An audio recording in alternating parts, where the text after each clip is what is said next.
বাংলাদেশের একেবারে দক্ষিণে একাকী এক দ্বীপপুঞ্জ। অনেকের কাছে এখনো অদেখা, অজানা, কিন্তু সৌন্দর্যে যে জায়গাটা আমাকে করেছে মুগ্ধ। কোন জায়গার কথা বলছি? এই ব্লগে আমি এক্সপ্লোর করব বাংলাদেশের দ্বিতীয় বৃহত্তম দ্বীপ হাতিয়ার চমৎকার কিছু জায়গা, শুনবো এই ভূমি গড়ে ওঠার অদ্ভুত কিন্তু চমৎকার ইতিহাস, এখানে থাকা খাওয়ার সম্পূর্ণ তথ্য, সাথে আমাদের নিঝুম দ্বীপে হরিণ দর্শন এবং ক্যাম্পিংয়ের অভিজ্ঞতা। চলুন ঘুরে আসি এক আনসিন বাংলাদেশ থেকে।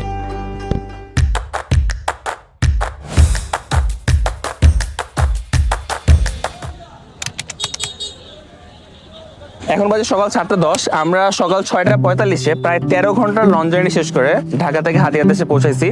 অনেক সুন্দর একটা সকাল, মাত্র সূর্য উঠছে, ওয়েদারটা খুব সুন্দর, ঠান্ডা ঠান্ডা একটা ভাব আছে, কিছু কুয়াশা ছিল। সো আমরা একটা ফ্রেন্ডের জন্য ওয়েট করতেছি। সারাদিন আমরা হাতিয়ার যতগুলো স্পট কভার করা যায় সবগুলো জায়গায় দেখবো, ঘুরে দেখবো, এবং আপনারা কি কি এক্সপিরিয়েন্স করতে পারবেন এখানে সবকিছু আমি কভার করার চেষ্টা করবো আজকে একটা ভিডিওতে। সো চলুন দেখা যাক।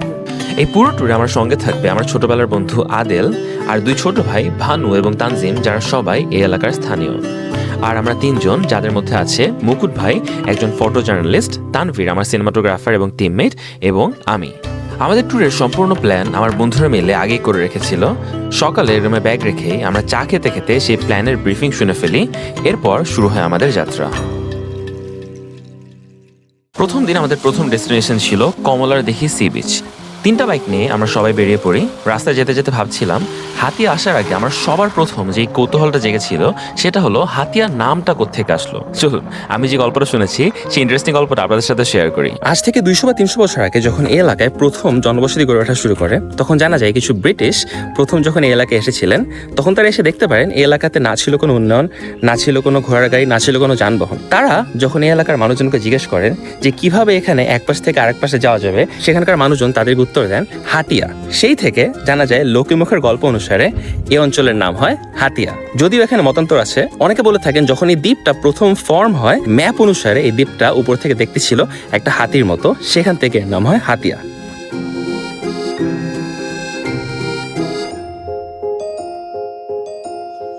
এখন আমরা চলে আসছি দানারদোল সি বিচে। এই সি বিচটা অনেকটা আরো অনেক বেশি সবুজ এবং চারপাশ দিয়ে একটা বনের মতো ফিল পাচ্ছি।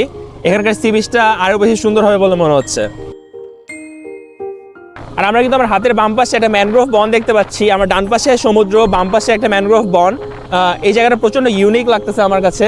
এরা মানে পায়ে কাটার মতো লাগতেছে, নরমাল ঘাস লাগতেছে না এটা। হ্যাঁ, এই ঘাসগুলো মূলত হচ্ছে একটা ম্যানগ্রোভ ফরেস্ট স্টাবলিশ হওয়ার আগে প্রথমে এই ধরনের কিছু ঘাস আসে আর কি, বা হয়। এরা এসে জমিটাকে মোটামুটি স্টেবল করে, একটু উর্বরতা বাড়ায়। আস্তে আস্তে সময়ের সাথে সাথে 10 বছর, 20 বছর, 40 বছর পরে সুন্দরী বা এ ধরনের যেগুলো পার্মানেন্ট যে স্পিসিস গুলো আছে ওইগুলো হচ্ছে আইসা ফাইনাল মানে ম্যানগ্রোভ ফরেস্টটা তৈরি করে আর কি। এগুলো হচ্ছে নিঝুম দ্বীপে যখন প্রথমে আর্টিফিশিয়ালি ম্যানগ্রোভ করলো সরকার, ওইগুলোরই বীজ ওই জোয়ারের সাথে ভেসে ভেসে আসছে, তো ওইখান থেকে এই বনগুলো হয়েছে। সত্যি করে বলতেছি, এরকম ইউনিক একটা বীজ আগে আমি কখনো দেখি নাই। সবুজ বনের পাশে সবুজ ঘাসের বীজ, সেখানে চড়ে বেড়াচ্ছে গরু, মহিষ, বক। জায়গাটা আমার কাছে খুবই ভালো লাগে। কেউ যদি শুধু হাতিয়া সময় করে আসেন, তাহলে পুরো একটা দিন এখানে ঘুরে ফিরে ক্যাম্প করে কাটিয়ে দেওয়ার মতো জায়গা। বাট আমাদের আরো যাত্রা ছিল, তাই আমরা কিছুক্ষণ আড্ডা দিয়ে এখান থেকে বেরিয়ে পড়ি। চলুন ছোট করে আপনাদের একটু খাবারের ব্যাপারে আইডিয়া দিই। আমি ইউজুয়ালি যে কোনো ট্যুরে মাছ খেতে পছন্দ করি, because I feel like it gives more of a local taste. Like পৃথিবীর সব জায়গায় চিকেন একই রকম, বাট মাছ ইট ফিলস লাইক অনেকটা নির্ভর করে এটার লোকেশনের উপরে। Does it make sense? I hope so. তো যাই খান, আমি আপনাদের রিকোয়েস্ট করবো হাতিয়া এসে ওদের ফেমাস মহিষের দুধের দইটা খেতে, যেটা সকালে আমি আমার বন্ধুর বাসায় খেয়েছিলাম বিভিন্ন কায়দায়, অ্যান্ড ইট ওয়াজ ম্যাগনিফিসেন্ট। আর আমি এবার সেই লোভটা সামলাতে পারি নাই। And test, let's just say clearly, I like it. এখন বাজে বিকাল 4:30টার মতো। আমরা আবারও ফিরে এসেছি। আজকে আমরা যেখানে লঞ্চ থেকে নেমেছিলাম সেই তমিরুদ্দিন, এই ঘাটের নাম জানি কি, তমরুদ্দি ঘাট। তো আমরা পশ্চিম দিক থেকে সানসেট বা সূর্যাস্ত দেখবো বলে এখানে আমরা আবার ফিরে আসছি। সো আমরা এখান থেকে এখন একটা নৌকা নিব, নৌকা নিয়ে ওই পারে গিয়ে আমরা সানসেটটা দেখার চেষ্টা করব। নৌকা থেকে চমৎকার একটা সূর্যাস্ত দেখে সন্ধ্যা পার করে আমরা রাত্রে আবার চলে যাই কমলার দিঘি বিচে বারবিকিউ খেতে। একদম আকাশ ভর্তি তারা, সাথে বনের বাতাস আর পানির গর্জন। আমাদের দিনের সমাপ্তিটা ছিল কমপ্লিটলি পারফেক্ট। আমরা এখন আছি হাতিয়ার দ্বীপ উন্নয়ন সংস্থার এক রেস্ট হাউসে। এই জায়গাটা আসলে এর নিজে একটা অত্যন্ত সুন্দর দেখার মতো জায়গা। পিছনে হচ্ছে আমাদের রুম, এখানে একটা ছোট ভিলার মধ্যে কিছু ছোট ছোট কটেজ আছে, চারপাশে এরকম আরো অনেকগুলো ভিলা আছে, মাঝখানে একটা পুকুর। এই চারপাশ দিয়ে আসলে পুরো থাকার জায়গার ব্যবস্থাটা, জায়গাটা থাকার জন্য বেশ চমৎকার। আজকে সকালে আমরা বিদায় দিয়ে দিই আমার বন্ধু আদেলকে, যে লিটারেলি গত 10 বছর ধরে আমাকে হাতিয়ে আনার চেষ্টা করে ফাইনালি সফল হয়েছে। বাকি জার্নিতে আমাদের সাথে থাকবে 2 ছোট ভাই ভানু আর তানজিম, এবং এটা বলাই বাহুল্য এই 3 জনের হেল্প ছাড়া আমাদের এই ট্রিপটা এক্সিকিউট করা অনেক ডিফিকাল্ট হয়ে যেত।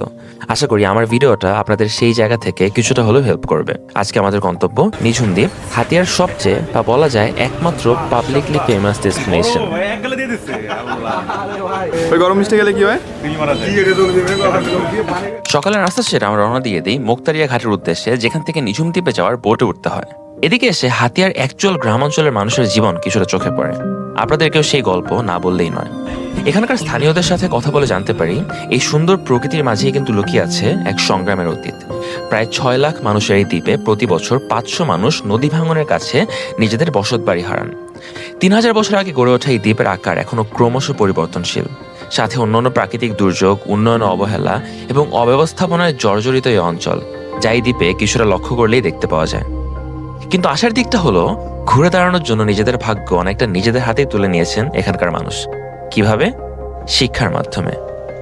এই যে নদী ভাঙার কারণে মানুষ উদ্ধ্বস্ত হয়ে যাওয়ার কারণে এই দ্বীপের মানুষের মধ্যে সংগ্রাম করার চেতনা জেগেছে। শিক্ষা এমন একটা সম্পদ যা পানিতে, নদীতে, আগুনে বিলুপ্ত হওয়ার নয়। তাই এই দ্বীপের মানুষ বাংলাদেশের বিভিন্ন অঞ্চলের চেয়ে অধিকতর শিক্ষা সচেতন হয়ে উঠেছে। এটাই হচ্ছে হাতিয়ার মানুষের বৈশিষ্ট্য।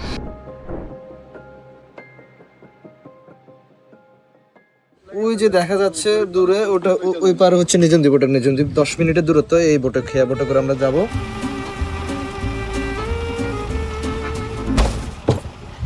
নিঝুম দ্বীপ নেমেই আমরা চলে আসি নামা বাজারে। এখানে আমাদের হোটেল ছিল। এখানে হোটেলের নাম লিখে বিকাশের মাধ্যমে পেমেন্ট করে আমরা আবার বেরিয়ে পড়ি। বাই দ্য ওয়ে, নামা বাজারের সাথে এখানে বেশ কয়েকটা হোটেল আছে, আপনি আপনার পছন্দ মতো অনলাইনে দেখেই চুজ করে নিতে পারবেন।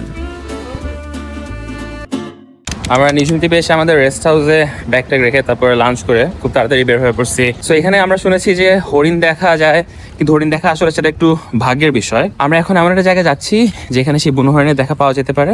হরিণরা পানি খেতে আসে, তো যদি আমরা ওখানে আজকে ওদের দেখা পাই মন্দ হবে না। সো দেখি আজকে আমাদের সেই সৌভাগ্য হয় কিনা।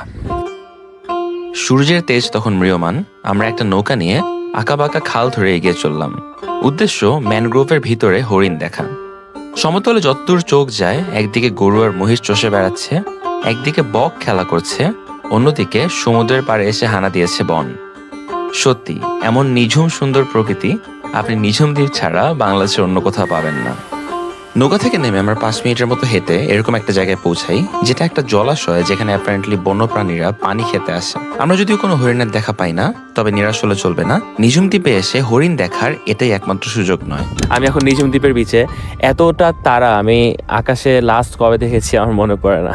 তারা যদিও আমি ক্যামেরায় ক্যাপচার করতে পারিনি, সেদিন রাতে আমাদের ক্যাম্পিং এর দৃশ্যটাও ছিল অসাধারণ। যদিও আমাদের হোটেলে রুম নেওয়া ছিল, কিন্তু তাও সারা রাত আমরা আগুনের পাশে টেন্টে আর হ্যামকেই কাটিয়ে দিই। এই বিচটার নাম নামা বাজার বিচ। আপনিও চাইলে এখানে ক্যাম্প করতে পারবেন। আমি ভিডিওর ডিটেলসে কিংবা কমেন্টে আপনাদের এই নিয়ে সকল ইনফরমেশন দিয়ে দিব। সকাল সকাল আমরা ঘুম থেকে আবার উঠে পড়ি সূর্যোদয়টা দেখতে। কোনো কোলাহল নেই, ভিড়ভাট্টা নেই, শুধু শান্ত পানি, সবুজ ঘাস, সাদা বক। সারা রাত সমুদ্রের পাশে ক্যাম্পিং করার পর আবার ঘুম থেকে উঠেই এমন দৃশ্য। এই দিনের সকালটা ছিল আমার জীবনের অন্যতম সুন্দর আর শান্তির একটা সকাল। ও ভাই, কালকে রাত কেমন লাগলো বলেন? কালকে রাত ভোর দুইটাই তো ভালো গেছে। এরকম রাত চাইলে আর কি পাওয়া সম্ভব না।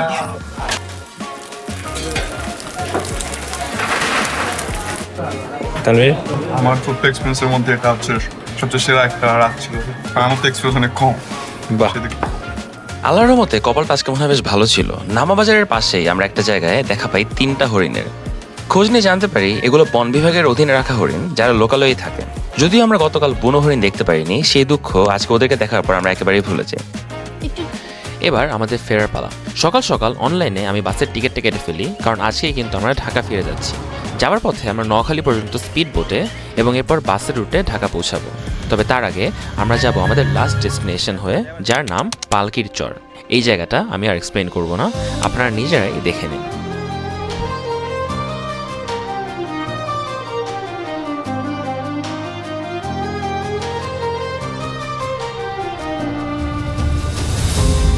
ফিরে আসতে আসতে ভাবছিলাম একজন বাহিরের মানুষেও একটা এলাকাকে এত কাছে থেকে দেখার, জানার এবং বোঝার সৌভাগ্য আমার আগে কখনো হয়নি।